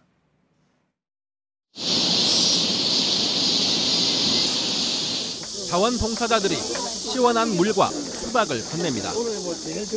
더위에 지친 얼굴에 잠시나마 웃음이 피어납니다. 잘 받아가세요. 네, 감사합니다. 서울 도심 열기를 식히기 위해 설치된 쿨링 포구에 시민들은 잠시 땀을 식힙니다. 오늘 경북 경주 37.1도, 밀양이 36.4도를 기록하는 등 전국 대부분이 30도를 훌쩍 넘었습니다. 전북 장수와 제주 일부를 제외한 전국 모든 지역에는 폭염경보나 주의보가 발령됐습니다. 오전 11시를 기해 올해 첫 폭염경보가 발령된 서울의 공식 최고기온은 34.9도로 기록됐습니다. 하지만 도심 안쪽 공기와 지표면은 훨씬 뜨거웠습니다. 네, 오후 3시 현재 서울 도심의 낮 최고 기온이 38도를 넘어서고 있는데요. 그럼 서울 도심의 지표면 온도는 얼마나 됐는지 한번 측정해 보겠습니다. 2분이 지나자 40도를 넘어섰고 5분 후엔 45도에 도달했습니다. 대구 지표면 온도는 48도, 광주도 44도를 넘었습니다. 한낮의 더위는 밤까지 이어져 전국 곳곳에서 밤 기온이 25도 이상을 유지하는 열대야 현상이 나타날 전망입니다. JTBC 조민주입니다. 나흘 전부터 발생한 부산 다대포 해수욕장의 녹조 성분을 분석한 결과 인체에 유해한 마이크로시스티스로 판명됐습니다. 간 질환과 신경계에 치명적이라고 알려져 있습니다. 지난 주말에 중부지방 폭우로 낙동강 하구 쪽에서 많은 물을 흘려보내면서 녹조까지 떠밀려온 것으로 보입니다. 배승주 기자입니다. 다대포 해수욕장 앞바다를 짙은 녹색띠가 뒤덮었습니다. 갯벌에서도 선명한 녹조 알갱이가 관측됩니다. 결국 지난 17일부터 입욕이 중단됐는데 해수욕장 개장 이후 녹조로 인한 통제는 처음입니다. 현재 해수욕장이 녹조가 짙어 해변으로 이동하여 주시기 바랍니다. 해당 녹조 성분을 분석한 결과 마이크로시스티스가 밀리리터당 38만 6천 개가 나왔습니다. 조류 경보에 해당하는 수치입니다. 게다가 간 질환을 유발하고 신경계에도 위해를 끼치는 독소 성분 마이크로시스틴도 검출됐습니다. 지난 16일 중부지방 폭우로 낙동강의 보와 하구 뚝들이 일제히 수문을 열자 녹조가 대거 떠밀려온 겁니다. 낙동강 하구원과 다대포에 있는 조류의 종류가 똑같은 종류였습니다. 900m 이르는 백사장이 휑하게 비었습니다. 파라솔과 평상을 찾는 이도 없어 사실상 개점 휴업 상태입니다. 죽을 찌개죠. 이렇게 완전히 전멸을 시키면은. 환경단체는 4대 강보의 이른바 찔끔 개방의 또 다른 부작용이라며 평서포를 전면 개방해 녹조가 축적되지 않게 해야 한다고 주장했습니다. JTBC 배승주입니다. 며칠 전 미니스커트 동영상을 올린 여성을 체포해서 국제사회의 비난을 산 사우디아라비아에서 이번엔 왕자가 무고한 시민들을 폭행하는 일이 벌어졌습니다. 사우디 국왕이 직접 왕자 체포를 지시했지만 비난 여론이 거셉니다. 이한주 기자입니다. 한 남성이 무방비 상태의 시민에게 발길질합니다. 이어 무차별 폭행이 이어지지만 흰옷의 남성은 아무런 저항을 못합니다. والله العظيم ما سويت شيء. والله لو مسوي شيء بقول. والله العظيم. 폭행의 주인공은 살만 현 사우디 국왕의 조카뻘인 사우드 왕자입니다. 왕자는 한 남성에게 가족을 비하하는 욕설을 하면서 피가 날 때까지 때리기도 합니다. 주차를 잘못했다는 이유입니다. 소총으로 위협하며 두 남성을 쫓는 영상도 공개됐습니다. 네티즌들이 시민을 공격하는 왕자라는 해시태그를 붙여 처벌을 요구하자 사우디 왕가는 부랴부랴 뒷수습에 나섰습니다. 살만 국왕은 왕자의 체포를 명령하며 진정에 나선 겁니다. 하지만 미니스커트를 입었다는 이유로 여성을 체포하면서 불거진 국제사회의 비난은 이번 왕자의 갑질 폭행으로 더욱 거세질 전망입니다. 외신들은 잇따른 두 사건으로 사우디 왕실이 사회경제개혁인 비전 2030을 추진하며 공들인 이미지 개선 시도가 물거품이 될 것으로 분석했습니다. JTBC 이한주입니다. 코끼리 11억 마리의 무게, 지금까지 인류가 만들어낸 플라스틱의 총량이 이 정도라고 합니다. 석기시대와 철기시대를 살아온 인류가 20세기 후반부터는 플라스틱기에 살고 있다고도 할 수가 있는데 지구가 플라스틱 행성이 될 것이라는 경고가 나옵니다. 연지환 기자입니다. 컨베이어 벨트를 타고 플라스틱 제품들이 쏟아져 나옵니다. 플라스틱 빨대는 쉴 새 없이 쌓여갑니다. 미국 캘리포니아대 조지아대 공동연구팀이 플라스틱이 본격 생산된 이후 만들어진 총량을 조사했습니다. 65년 동안 83억 톤에 이릅니다. 뉴욕 엠파이어 스테이트 빌딩 2만 5천 개, 코끼리 약 11억 마리 분량입니다. 이 중 절반이 지난 13년 동안 생산됐습니다. 플라스틱의 문제는 사용기간은 짧은데 자연에서 분해되지 않아 매립이나 소각으로 처리할 수밖에 없다는 점입니다. 이미 아르헨티나를 다 덮고도 남을 만큼의 폐 플라스틱이 매립됐습니다. 소각 또한 문제입니다. 연구진은 플라스틱을 태우면 유해물질이 생태계에 그대로 남아 기후변화에 맞먹는 위험을 초래할 수 있다고 경고했습니다. 그러나 최근 파리 기후협약 탈퇴를 선언한 미국은 재활용률이 9%에 불과해 중국의 절반에도 미치지 못합니다. 한국은 OECD의 별도 일반 재활용률 조사에서 대상국 가운데 2위를 기록했습니다. 전문가들은 2060년까지 재활용 속도가 늘지 않으면 지구가 플라스틱 행성이 되는 건 시간 문제라고 진단했습니다. JTBC 연지환입니다. 경북 포항의 한 공사 현장에서 분출한 천연가스에 붙은 불이 135일째 타오르고 있습니다. 지금까지 분출된 천연가스 양을 돈으로 환산하면 50억 원가량에 이르는데 포항시는 한국지질자원연구원 등과 함께 이 지역 지층 구조와 천연가스의 특징, 매장량 등에 대한 정밀 조사를 벌이기로 했습니다. 제주 해양경비안전선은 오늘 오전 7시 40분쯤 제주시 추자도 동남쪽 16km 해상에 떠있던 47살 고모 씨를 구조했다고 밝혔습니다. 고 씨는 목포에서 제주로 오던 여객선에서 이날 새벽 4시 40분쯤 바다로 떨어져 3시간여 동안 배낭을 껴안고 다니다가 구조돼 병원으로 옮겨졌습니다. 가수 빅뱅의 멤버 최승현 씨가 대마초를 피운 혐의로 징역 10월에 집행유예 2년을 선고받았습니다. 최 씨는 지난해 10월 가수 연습생인 20대 여성 한모 씨와 4차례에 걸쳐 대마초를 피운 혐의로 불구속 기소됐습니다. 이와 관련해 경찰은 최 씨의 형이 확정되면 복직 발령을 내고 의경에 계속 복무할지 군복무로 전환할지 결론 낼 예정이라고 밝혔습니다. 홍콩에서 지난 5월부터 유행한 인플루엔자로 인한 현지 사망자가 200명에 달했습니다.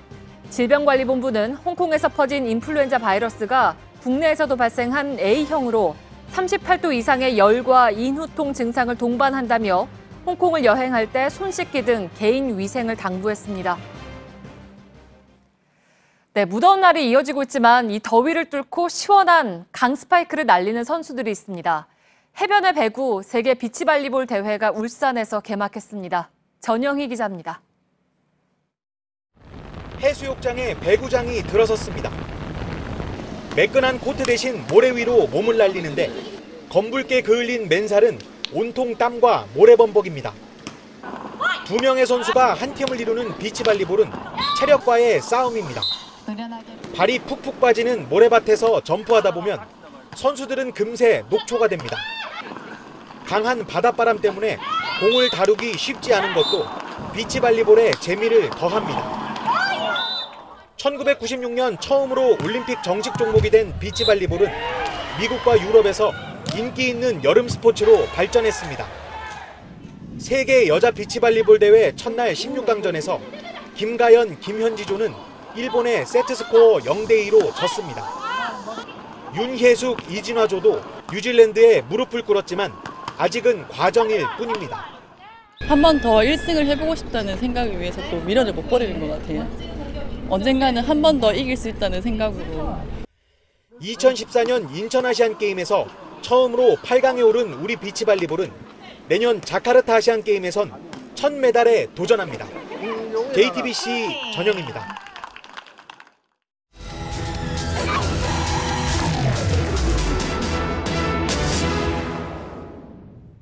네, 지난 주말 전국에 내린 폭우로 경기도 평택시의 한 마을은 올해 처음으로 물난리가 났습니다. 주민들은 마을과 맞닿은 미군기지가 철조망을 콘크리트 벽으로 바꾸면서 물이 제대로 빠지지 않았기 때문에 침수로 이어졌다고 주장하고 있습니다. 밀착 카메라 손광균 기자입니다. 경기도 평택시의 한 마을입니다. 바깥에서 이렇게 옷을 말리고 있는데요. 가을 정장들인데 보니까 소매 부분에 흙이 묻어 있습니다. 이 위쪽에서는 책 말리기가 한창인데요. 이 고등학교 앨범을 열어보니까 비에 젖어서 잘 펼쳐지지가 않습니다. 이 아래쪽으로는 세탁기인데요. 세탁기 문을 열어보면 흙탕물이 들어있습니다. 자, 이 물건들은 누군가가 버리고 간 것이 아니라 짧게는 2개월, 길게는 1년 동안 이곳에서 보관 중이던 이삿짐들입니다. 이곳에 이렇게 자국이 생겼을 만큼 크게 물난리가 나면서 침수 피해를 입은 건데요. 지난해까지 멀쩡했다고 주장하는 주민들은 이번 물난리의 원인이 바로 저쪽에 있는 콘크리트 벽 때문이라고 설명합니다. 마을 주변의 미 공군기지가 콘크리트 벽 공사를 시작한 건 지난해 말부터입니다.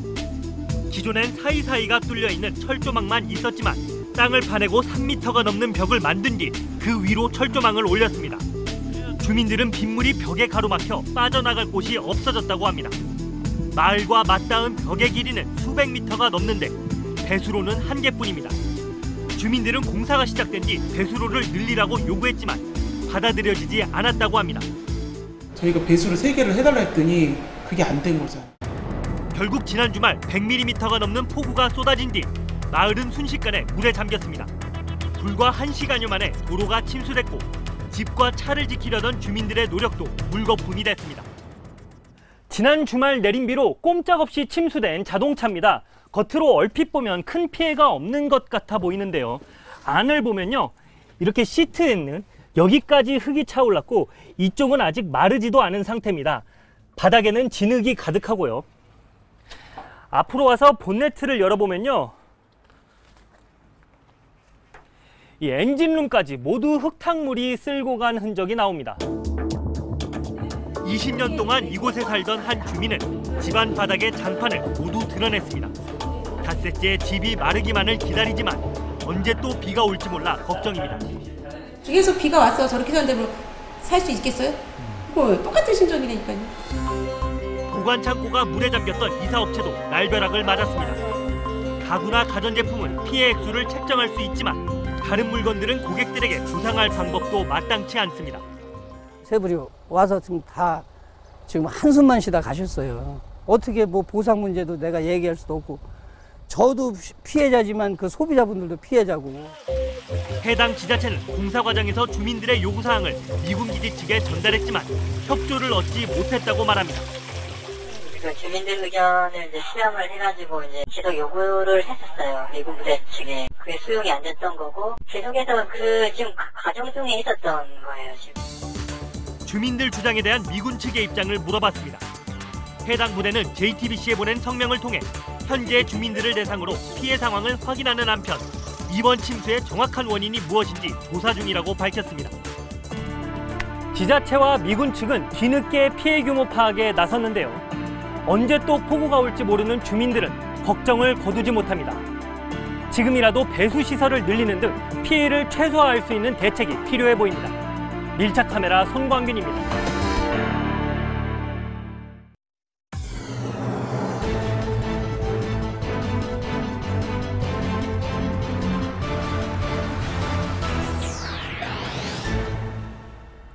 뉴스룸의 앵커 브리핑을 시작하겠습니다. 생쥐는 밤에 달린다. 1990년 소설가 박범진은 신문 연재 소설의 제목을 이렇게 붙였습니다. 작가는 말했습니다. 생쥐는 우리 주변의 실존들이다. 그러니까 세상에는 함부로 밟거나 무시해도 좋은 생쥐 같은 인생은 없다는 것. 소설 제목에 생쥐란 단어가 들어간 이유였습니다. 미국의 소설가 존 스타인백의 생쥐와 인간에도 생쥐 같은 인생은 등장합니다.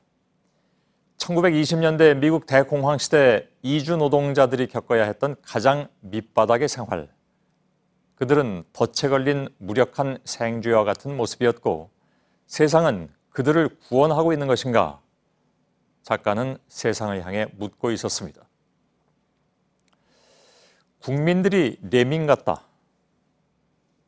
물의 도시를 방문했다가 아직 돌아오지 않았다는 충북도의회 의원은 국민을 집단 행동하는 설치류 같다고 말했습니다.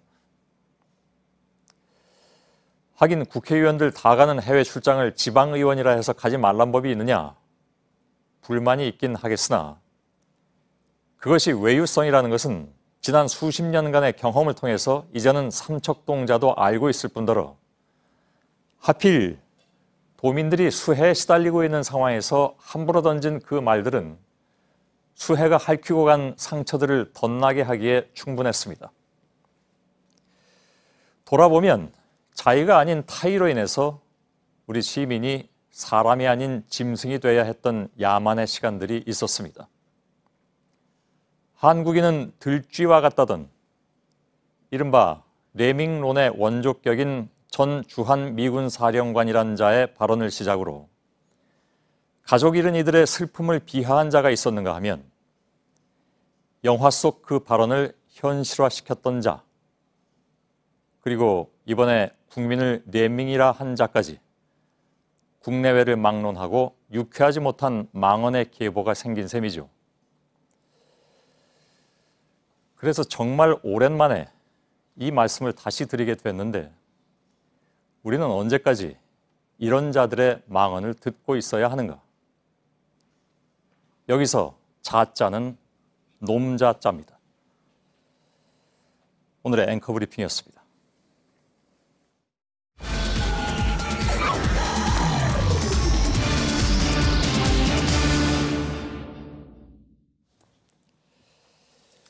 예, 저희 JTBC는 지난 2015년 국정원 민간인 사찰 의혹 사건 당시에 자신이 몰던 마티즈에서 숨진 채로 발견된 국정원 임모과장의 휴대전화를 입수해서 관련 내용을 연속 보도해드린 바 있습니다. 당시 국정원 동료들과 주고받은 통화 시점과 문자 등을 통해서 임 과장이 자살에 이르기까지 상당한 압박을 받았던 정황을 확인할 수가 있었습니다. 오늘 국정원 적폐청산 TF, 새 정부 들어서서 만든 TF죠. 이 국정원 적폐청산 TF가 임 과장의 휴대전화를 확보해서 국정원 마티즈 사건의 재조사에 본격 착수한 것으로 확인됐습니다. 이선화 기자의 보도입니다. 2015년 7월 18일 오전 자신이 몰던 마티즈에서 숨진 채 발견된 국정원 임모과장의 휴대전화입니다. 이탈리아 감청 프로그램을 통해 민간인 사찰 의혹이 불거졌던 7월 17일 새벽. 임 과장은 부인과 국정원 동료들에게 잇따라 전화를 건 후 해킹 관련 파일을 삭제한 것으로 드러났습니다. 해도 안 된다라고 얘기를 했고요. 숨지기 전날 저녁에는 국정원 직원들과 수십 차례 전화를 주고받고 감사관실에서 부른다 등의 문자도 받았습니다. 오늘 국정원 적폐청산 TF가 유족 동의를 얻어 임 과장의 휴대전화를 제출받은 것으로 확인됐습니다. 유족인 점을 감안해 압수수색이 아닌 임의 제출 형식으로 이뤄졌고 자체적으로 디지털 포렌식을 진행했습니다. TF는 복원 결과를 분석해 임 과장이 사망에 이르기까지의 과정과 당시 해킹 프로그램 구입 내역 등 각종 의혹들을 들여다볼 것으로 보입니다. 임 과장이 숨진 채 발견된 그날 이후 2년간 풀리지 않던 사건의 진상이 밝혀질지 주목됩니다. JTBC 이선아입니다. 예, 국정원의 적폐청산 TF가 임 과장 휴대전화를 확보했다는 점에서 이른바 국정원 마티즈 사건에 대한 조사가 이제 어떤 방향으로 이루어질지 예상을 해봐야 될 것 같습니다. 김태영 기자, 이 사건을 계속 취재해왔죠. 지금 제 옆에 나와 있습니다. 자, 임 과장의 휴대전화 물론 가족이 가지고 있었습니다. 네. 그걸 저희들이 입수해서 분석 작업을 했었고, 네. 그래서 도로 이제 돌려드렸는데, 그렇습니다. 국정원 TF팀이 바로 그 전화기를 또 가져가서 분석 작업을 했다. 그런 얘기죠. 그렇습니다. 저희가 일단 이 사건에 대해서 좀 더 설명이 필요해 보이는데요. 예. 2015년 7월이죠. 이 국정원이 이탈리아의 한 감청 프로그램을 도입한 사실이 알려지면서 이를 가지고 국정원이 민간인을 사찰했다, 이러한 의혹이 제기된 바가 있습니다. 그런데 당시 도입과 운용을 담당했던 국정원 임모 과장이 돌연 숨진 채 발견됩니다. 이후 국정원은 책임자인 임 과장이 사망했기 때문에 더 이상 진상 파악이 어렵다고 했습니다. 하지만 저희가 임 과장 휴대전화를 입수해 당시 국정원이 조직적으로 개입한 정황을 포착했고 오늘 국정원 적폐청산 TF도 임 과장의 휴대전화를 확보하는 등 본격적인 재조사에 착수하게 된 겁니다. 그렇다면 이 TF에서 어떤 부분을 특별히 주안점을 둬서 조사할지 그 어떤 부분일 것 같습니까? 네, 우선 해당 감청 프로그램과 장비를 들여오게 된 과정, 이 부분에 대해서 주목을 할 것 같습니다. 임 과장이 중개업체 나나테크 허손구 이사와 주고받은 문자 메시지를 보면 허 이사는 임 과장에게 장비를 가지러 가겠다 이렇게 얘기를 합니다. 예. 그동안 국정원은 감청 프로그램이 설비가 아니기 때문에 이 정부 인가나 국회의 보고가 없어도 된다고 해명을 해왔는데요. 예. 그런데 임 과장 휴대전화를 통해서 이 국정원이 유형의 장비를 들여와 운용한 정황이 포착된 만큼 이 실정법 위반으로 이 수사가 필요한 부분입니다. 예. 이 부분은 조금 그 설명이 필요한데요. 네. 혹시 이제 우리 시청자 여러분께서 다 기억을 하시겠습니다만 재차 확인을 하자면 네. 그 당시 감청 프로그램이라는 것은 어떤 유형이 있는 그 기계나 장비나 이런 것들이 아니기 때문에 네. 국정원에서 이게 국회 보고 안 해도 된다. 맞습니다. 그냥 프로그램 형체가 없는. 네. 근데 지금 여기 나타난 걸 보면 장비를 가지러 가겠다고 했기 때문에 네. 그 당시에 국회에 보고를 했어야 된다라는 얘기가 되는 거잖아요. 그렇습니다. 그리고 미래부의 인가도 받아야 되는 상황이었습니다. 그렇죠. 예, 알겠습니다. 어제 그 임 과장 부인과의 인터뷰 내용이 저희 방송을 탔습니다. 네. 임 과장이 감청 프로그램 도입과 운영의 책임자라고 국정원이 해명을 한 부분, 이거는 네. 사실이 아닐 가능성이 있으니까 밝혀달라라고 하는 것이 가족들의 주장이잖아요. 그렇습니다. 이 감청 프로그램 도입이 처음 논의가 된 건 2010년인데 예. 임 과장이 이 책임자급으로 승진한 건 2014년 겨울이란 겁니다. 그런데 임 과장 휴대전화를 보면 감청 프로그램 도입 과정에서 임 과장뿐만 아니라 임 과장의 동료인 이모 씨와 또 직속 상관인 김모 처장 등 국정원 복수의 관계자들이 관여한 정황이 나옵니다. 예. 당시 임 과장은 또 이 국가보안기술연구소라는 사실상 국정원 산하 연구소 측과 지속적으로 접촉을 하면서 자료를 주고받았는데 예. 이 때문에 이 국보연에 대한 조사도 이루어질 것으로 보입니다. 예. 자, 무엇보다도 임 과장이 이렇게 극단적인 선택을 하게 된 그 과정, 배경 이런 것이 철저하게 조사가 돼야 되겠군요. 그렇습니다. 임 과장은 숨지기 전날 자신의 부인에게 해도 안 된다 이러한 말을 남긴 직후에 감청 프로그램과 관련된 자료를 삭제했습니다. 예. 당일 오후 국정원 직원들이 임 과장을 집요하게 찾았고 또 감사관실도 움직였습니다. 비슷한 시각에 국정원은 임 과장이 이미 삭제한 자료를 공개하겠다 이렇게 밝히는 등 당시에 임 과장을 향한 압박 수위가 상당했을 것으로 보입니다. 예. 어제 저희 뉴스룸에서 전해드렸는데 임 과장은 숨지기 전날 저녁, 그러니까 앞서 말씀드렸던 이러한 상황이 전개될 때 자신의 부인에게 이 암시한 게 있는데요. 다시 한번 들어보시겠습니다. 예. 자기 없어도 잘 살 수 있겠냐 그래서 예. 네. 예. 근데 사실 이제 마지막 질문입니다. 네. 사실은 제일 중요한 것은 역시 국정원이 해당 프로그램을 활용해가지고 민간인 사찰을 했느냐 여부잖아요. 네, 그렇습니다. 이 국정원은 임 과장이 숨지기 전날 감청 프로그램과 관련한 51개의 파일을 삭제했다고 밝혔습니다. 예. 이걸 보자면 대북용이 10개, 실패가 10개, 국내 실험용이 31개인데요. 예. 여기서 실패한 대상은 누구인지, 또 연구 목적은 누구인지, 그리고 임 과장이 미처 삭제하지 못했던 또 다른 자료가 있는지 등 이 재조사에서 확인될 수 있을지가 주목됩니다. 예, 알겠습니다. 김태현 기자였습니다.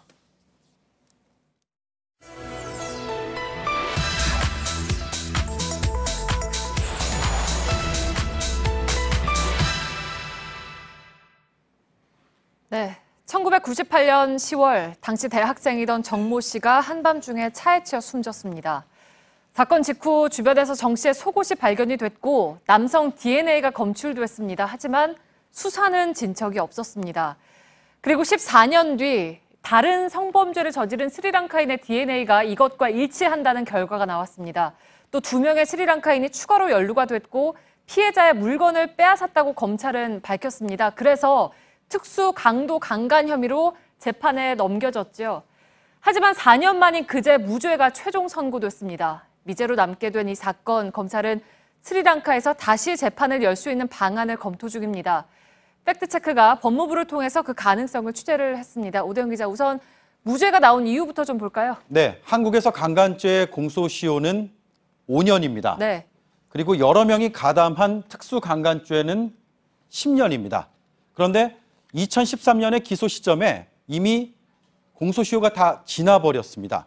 검찰은 물건을 강탈했다는 혐의를 포함해서 시효가 15년인 특수강도강간죄를 적용했습니다. 그런데 이 죄는요, 특수강도와 특수강간이 모두 입증이 되어야 처벌을 할 수가 있습니다. 핵심 증거인 K씨의 DNA가 있었지만 이거 하나만으로는 물건을 빼앗았다거나 혹은 여러 명이 강간을 했다는 걸 증명할 수가 없다고 법원은 판단을 했습니다.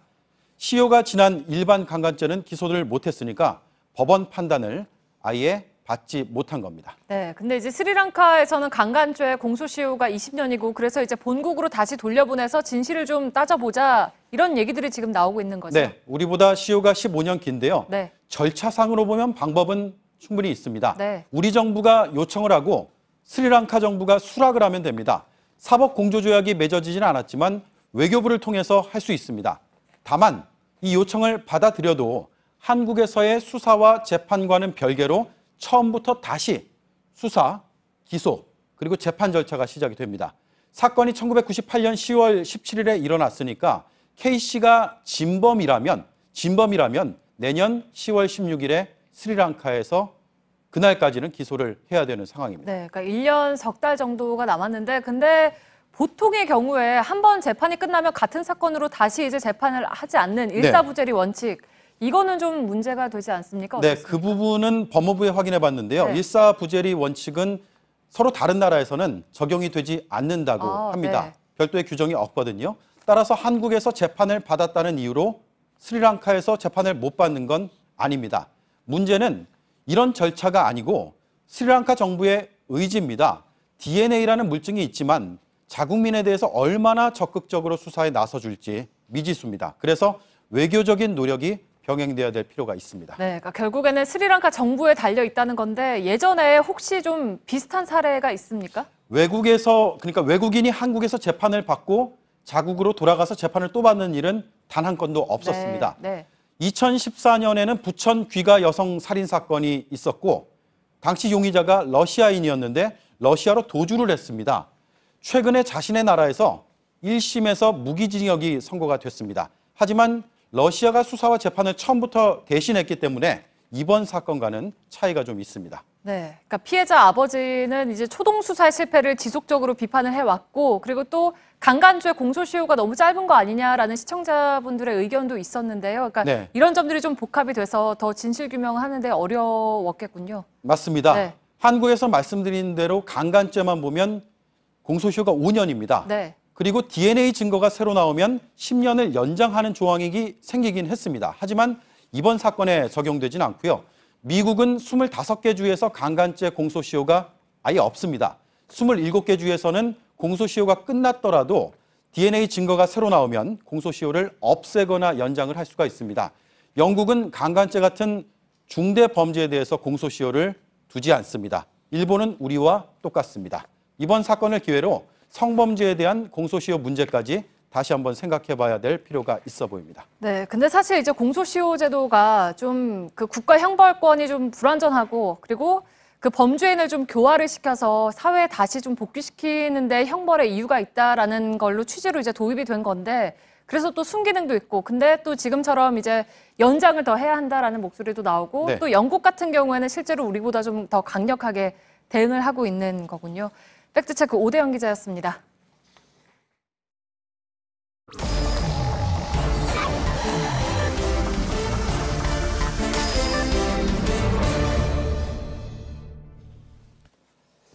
예, 비하인드 뉴스를 시작하겠습니다. 박성태 기자가 나와 있습니다. 자, 예. 첫 번째 키워드를 열어보죠. 네, 첫 번째 키워드는 장화신은 당대표입니다. 예, 홍준표 자유한국당 대표 얘기죠? 예, 그렇습니다. 오늘 뭐 굉장히 화제가 됐던데. 예, 어제 홍준표 대표가 수해가 있었던 청주에 가서 자원봉사를 했다. 물론 시간은 다 채우지 못했지만 이 소식을 전해드린 바가 있는데 오늘 당시에 작업용 고무장화 신는 모습이 화제가 됐습니다. 예. 사진을 잠깐 보면 바로 저런 모습인데요. 선체로 주변의 부축을 받으면서 장화를 신는 모습입니다. 예. 장화가 상당히 번쩍거렸는데 당일 새로 산 장화고요. 이렇게 밑에 박스도 깔았는데 장화 신기에 실패했을 경우 발을 헛디딜까 봐 박스로 밑에도 깔아놓은 것으로 추정이 됩니다. 예. 홍 대표는 장화를 벗을 때도 서서 저렇게 주변에 도움을 받아서 장화를 벗었습니다. 예. 목이 긴 고무장화는 서서 신고 벗기기가 힘들기 때문에 주변에 도움을 받은 것으로 보이는데요. 그래서 장화 의전이다 이런 얘기까지 나왔는데 앉아서 신고 벗었으면 혼자서도 잘할 수 있는 일을 서서 해서 그랬다라는 지적이 있었고요. 예. 여기에 대해서 홍준표 대표 측은 당일 허리가 좀 아파서 서서 신고 벗을 수밖에 없었다라고 얘기했습니다. 예. 하여간 뭐 어찌됐든 홍 대표는 뭘 해도 뉴스가 되는 그런 상황이 됐는데 봉사를 하러 갔다가 봉사를 받았다 뭐 이런 얘기까지 나오기도 했습니다. 예, 어제 그 홍준표 대표가 스스로 봉사를 이제 삽질이라고 표현을 했고요. 실제 삽을 가지고 했으니까요. 삽질이 본인이 좀 어색했다라고 소셜미디어에 쓰기도 했는데 여러 주변의 도움을 좀 받았습니다. 삽질하는 모습을 잠깐 보면 삽질할 때 좀 시원치 않다. 삽질 안 해보셨는 예. 이렇게 옆에 분이 삽질하는 게 시원치 않다. 잘 별로 안 하셨나 보다라면서 대신 다 치워주기도 했고요.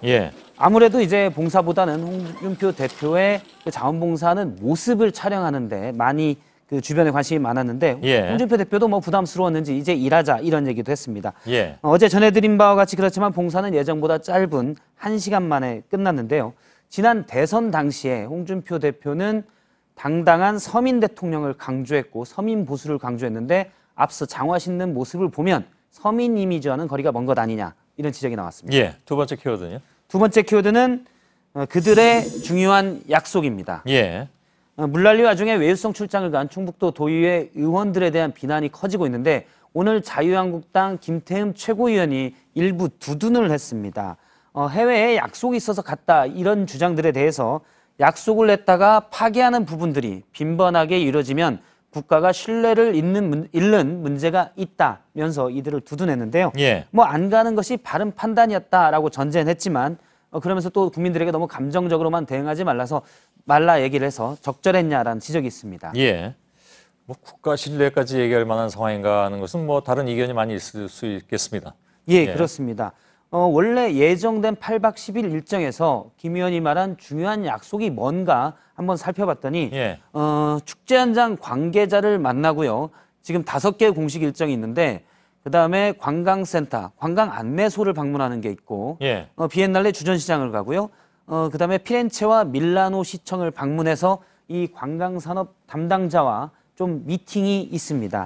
그런데 물론 사소한 약속이라고 해도 지켜야 되긴 하지만 물론 그렇죠. 도의원에 선출될 때 도의원들에게 했던 다짐들이 이런 약속들이 훨씬 중요한 약속이 아닌가 이런 지적이 있었습니다. 세 번째 키워드는요? 세 번째 키워드는 은폐의 정의입니다.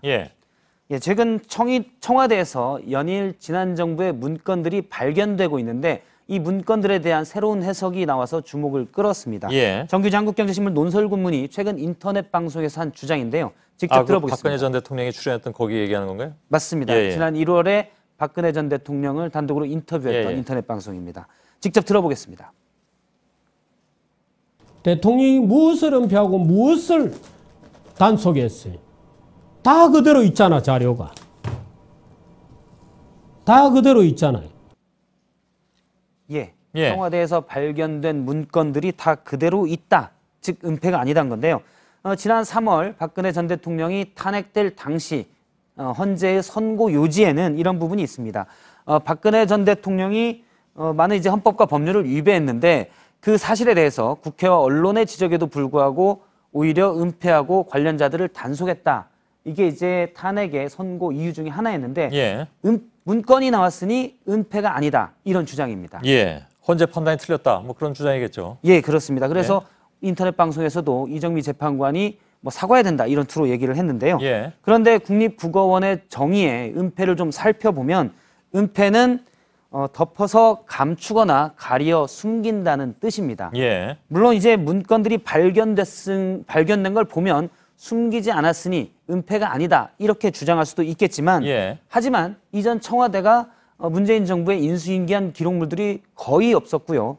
또 아시다시피 지난해 검찰과 특검의 청와대 압수수색을 청와대가 완강하게 거부한 바가 있습니다. 이거 자체가 다 은폐고요. 이런 정황들을 보면 사실 박근혜 정부가 국정농단을 은폐하지 않았다라고 얘기하는 건 좀 타당하지가 않고 발견된 문건들은 극히 일부분에서 은폐가 미수에 그쳤다. 이렇게 해석하는 게 맞을 것 같습니다. 알겠습니다. 그나저나 뭐 비하인드 뉴스를 보면 국립국어원이 없었으면 큰일 날 뻔했다. 이런 생각도 하게 됩니다. 박성태 기자였습니다. 네, 오늘 밤에도 열대야가 예상됩니다. 내일도 폭염이 이어지다가 밤부터 서울과 경기, 강원 지역에 장맛비가 예보됐습니다. 예. 자, 저희들은 내일도 최선을 다하겠습니다. 여러분 고맙습니다.